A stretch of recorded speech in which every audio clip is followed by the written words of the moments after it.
everyone. This is another installment of Conversations with Cool Theater Makers with Brandon and Ella.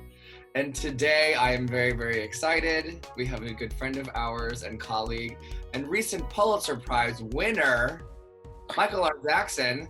Hi, friend. Hello, my name is Michael R. Jackson. My pronouns are he, him, and I identify as a Black queer musical theater writer and trash talker. I love it. Michael, we have been thinking a lot about art as a tool for building community in general. That's how I tend to think about art. But I wonder how you think about that as a concept and whether that's like what that is something that we're feeling about right now in this moment of global pandemic, when we can't be in the same room together, but also this moment of civil unrest. How do you view that idea of art as building community? Does that work for you? Does it feel problematic? I feel like I'm like struggling with a lot of thinking. I'm like have many minds about it.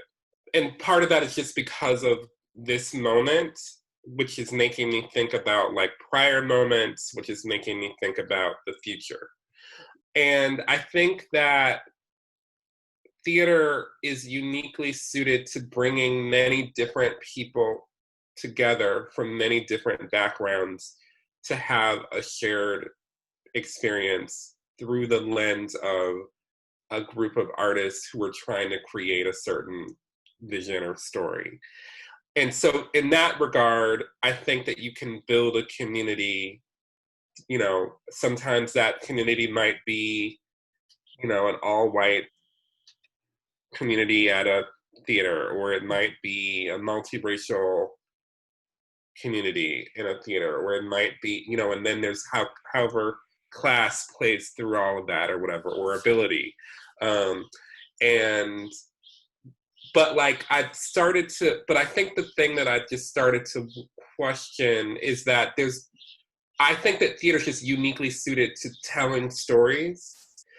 But like, I think that something that started to happen that I now am like concerned about is that the theater is starting to become too like singularly minded on community building itself, as opposed to using storytelling to facilitate community building.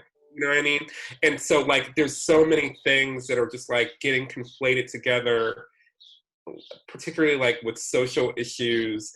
And I just am unsure that theater is actually the best, is just well suited to take on some of this sort of social justice work. I mean, it can express it through the work, I guess, in certain ways, but like, I feel like the storytelling itself needs to be the thing. So I'm just like a little torn about it, because it's just like, I feel like we're seeing a little bit of a breakdown right now. Yeah. I'm witnessing on social media, like right this very moment, of like, oh no, we've gotten confused.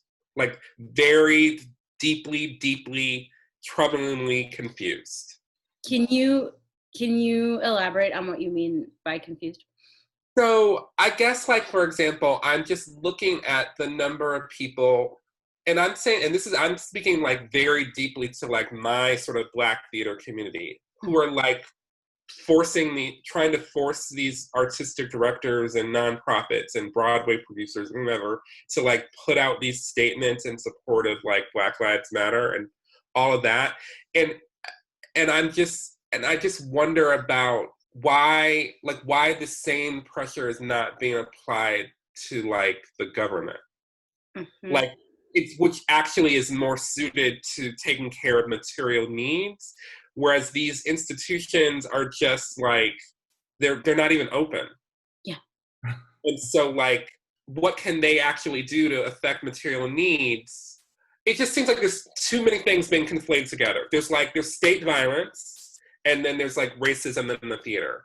Those two things are not totally unrelated, but like, they're not directly related.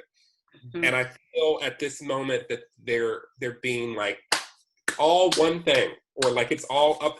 And And that for me feels like a bourgeois politics that is like a recipe for disaster, because it's now feeding back into the actual streets. And so there's some people who are out there in the streets, they think it's all one thing. And so they might be out there like not really ready to really get into the like hardcore activism and community stuff that's already was existing in the street for that purpose, not so that you could like get your show done on Broadway or something. You know what I mean? Like just this bourgeois politics mixed with like actual like other stuff on the ground. I worry about it. One thing that you and I have in common that we talk about a lot and that I really admire about what you do in the theater is that we are not capitalists. I mean, I don't mean to speak for you, but like I was not raised to be a capitalist. I don't believe in capitalism as we've been taught it in the United States. And I think that's a very hard place to be in theater, because theater, and to want to be commercially successful in theater, which I do, and which what it is. That's just what it is. And to believe in the power of the art, but also to like recognize that the capitalism isn't it, and that to see a lot of people who are inherently capitalist and who are inherently like bought into this idea that the capitalist system can work if we do it right, trying to fight alongside folks who have a radically different view of what these systems should look like. I've been thinking a lot lately that like the thing that's going to save theater, if theater is to be saved, is universal healthcare, universal basic income, guaranteed housing, and those three things will do more for the American theater than anything that theater itself can do. So if people in theater want to change something, that's the thing that I feel like we need to be working to change. And I just feel like that's kind of, that resonates with me what you just said, because it feels like it's part of that same conversation. It's like, what are we doing to get universal healthcare in this country with the power of our unions in theater and the power of our voices in theater? And if we're not working for a UBI, then why are we saying that off-Broadway theaters should be paying people more? Because off-Broadway theaters don't have the ability to pay people more. But if we had a UBI, then they might not have to. Yeah, no, there needs to be like government intervention. Which kind of leads us, though, to our next question, Brandon, I think. The world is on fire, and you are also on fire. Strange Loop is deservedly killing it. Do you see a connection between these things, and how are you making sense of that? Oh, there's most certainly a connection. So the thing I've been sort of saying somewhat quietly but consistently over the last year is that I started writing A Strange Loop during the first Bush administration. It started off as a monologue that was just a personal monologue for me. I was 21 years old, and like just a monologue about a young black gay man walking around New York wondering why life was so terrible. And like I kept writing it through the second Bush term, and music began to enter in the piece as I went to grad school, and I kept writing it, on and off into the first Obama term. And I was writing it on and off, putting my work out there, blah, blah, blah, but thinking for sure that it would never actually be produced, and figuring out just what the piece was. And also during that time I was or actually prior to that, I was ushering at the Lion King and Mary Poppins, and I was flyering for Rock of Ages. And anyway, writing into the first Obama term, writing into the second Obama term.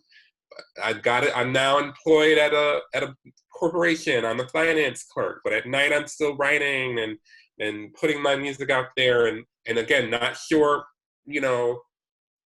that my music is going to go anywhere, that my musical is going to do anything. And so I keep writing. And then it's toward the end of the second Obama, or like right in the middle of the second Obama term, which is where I start to get a little bit of traction.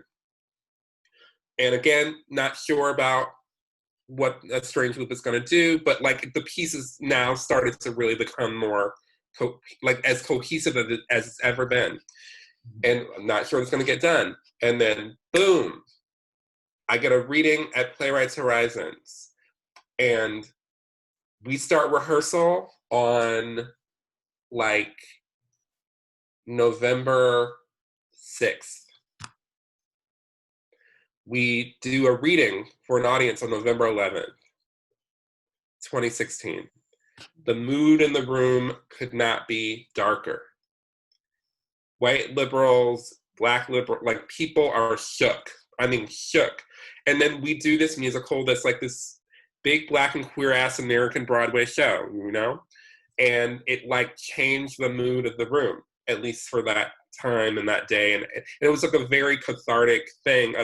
And my musical has nothing to do with Trump because, as I mentioned, started in the first Bush term, second Bush term, first Obama term, second Obama term, and now here's Trump. And what ends up happening? I get a commercial producer out of it, almost immediately. And the thing that I've been quietly saying is that I am 100% certain that if Hillary Clinton were elected president, A Strange Loop would not have ever been produced because there would not have been felt that there was a need for it. And so I'm in this weird place of like, what do I make of that? Why wouldn't it have been produced? Why wouldn't people have received it? What is it about my work being, you know, this Black, queer, whatever, however you perceive it to be and how it's been received by the culture and the arts and you know, theater world and beyond? Like, what is it about like the politics of any given moment that sort of feed into the zeitgeist? How are theaters and producers and all these people, how are they fostering it? It's actually, for me, reveals like just how powerful we as a people are and our imaginations, how we can create whole narratives and worlds, like that create the context for whatever it is that we decide we want to do or what our priorities are. That's so interesting. And the thing that jumps out to me about what you just said is that once Trump is elected, white liberals and all liberals in America, and particularly like Democrats with a capital D and people in the theater in New York, are scrambling to find a way to say we're not that. And Correct. I think it's something that you see happening right now. It's kind of what you talked about earlier too, is that everybody wants to feel so strongly that I am not that they want to find a way to say that. And I think that that's very well intentioned. I materially benefited from that. Right. And what, in a weird way, should I be thanking Donald Trump for my musical? No one wants to hear me say that, and I don't actually thank him. But the fact of the matter is I could not have won the Pulitzer Prize without Donald Trump. Yeah. In a way. I think that part of the issue is identifying what that is. Right. They don't want to be like that, which is Trump. But what is the thing about Trump that people who are really trying to distance, like, it's not the capitalism, not the, like, out of it, right? It's not the economy. It's not the stock. It's embarrasses them. He's from Queens. He's not from Manhattan. He's one of those people. Yeah, there's a desire to be othered from the thing that he is, because it's the part of America that so many people want to pretend doesn't still exist, but that has been here the whole time. The next thing we want to talk about, we're trying to center queerness and queer voices and queer thought on this Instagram project. And you and I have had a lot of talks about corporate pride, about the gay triarchy, about the trickle-down equality of gay white men. For me, I'm in a place where I don't even know how to talk about queerness in a global context, just because I feel like everybody's material lives are so different. Yeah. And we don't talk about the material differences in everyone's lives and queer lives, and how race plays into that and everything. And I can only talk about myself. Mm-hmm. And so if there was going to be like a pride march this summer, I wouldn't have been there. Yeah. And that's just because I can't actually tell what the actual politics are at the end of the day.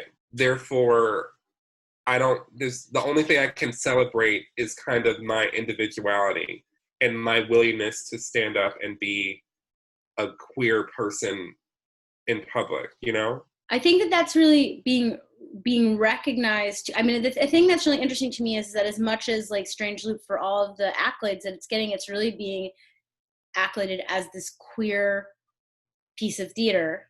And I wonder how you feel about, because it's as much a Black piece of theater as it is it's a queer Black, right?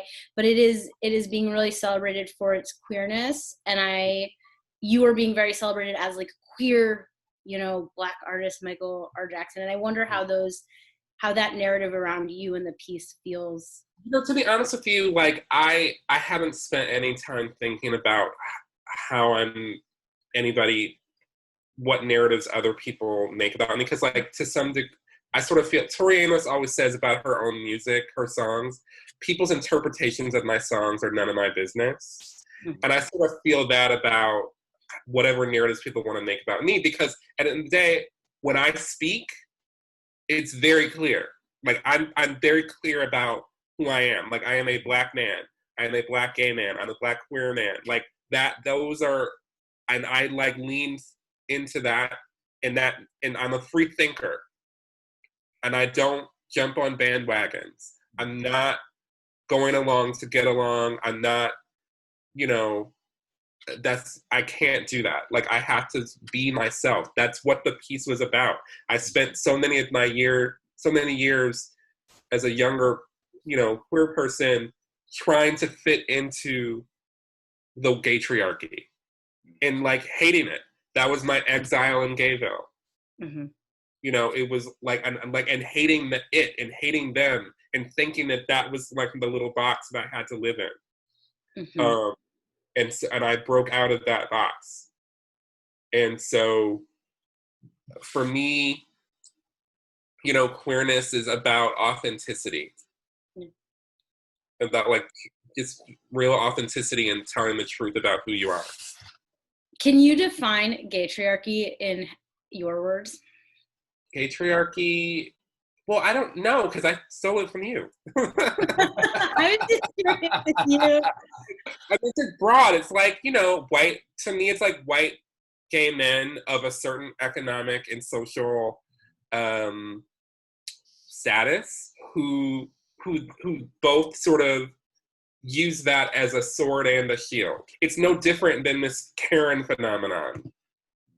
Say more, please. Because like Karen is like a white woman who is both sort of oppressed by patriarchy, but who also uses her femininity as a shield, as a weapon against other people to maintain her status. Yeah. And I feel like, you know, a lot of white gay men are similar. I think of the gaytriarchy also as folks who would just easily slide into the patriarchy and easily slide into the white supremacist capitalist patriarchy were they not gay, and that the only thing that causes them to see any of the wires of that system is their gayness, and rather than that being a liberation away from all of those things, they're fighting to erase gayness as an obstacle to those things. Right. That's I think that's totally right. All right, rapid fire, you ready? Sure. Who's your queer hero? I don't know. I'd struggle with this question. I don't have one right now. That's fair. What is your favorite musical? My favorite musical is A Chorus Line. What plays or people in the theater are exciting you right now? I really liked Jordan E. Cooper's Ain't No Mo. That was like a really exciting play to watch. And I like Jordan quite a lot. What is one thing that you want for the theater when it returns in its post-COVID form, whenever and whatever that may be? COVID-19 has exposed all pre-existing and long-standing inequities that exist in our world. And it's sort of like we'd walked into the kitchen late at night, turn on the lights, and every surface is covered in roaches. And this time, instead of the skittering away, the roaches stare back at us defiantly. And so I would like to see theater that examines the nature, the history, and the perhaps self-implication of the roaches. That's brilliant. Is there anything that you want to plug, Michael? Is there anything that you want to be like, give money to this or give money to me? I've been in a very, just with everything that's going on, I'm in a very self-protective mode about that sort of thing. And so I'm just encouraging everyone to do their own research to like figure out where they stand and who they want to support. Because I'm still figuring that out for myself. Like, I just decided when the protests began that because the virus is still happening, like that's like my rage is not free. And so part of what that, and I mean that in both meanings of the word. Yeah. And so for that reason, I'm like, Black Lives Matter, including my own.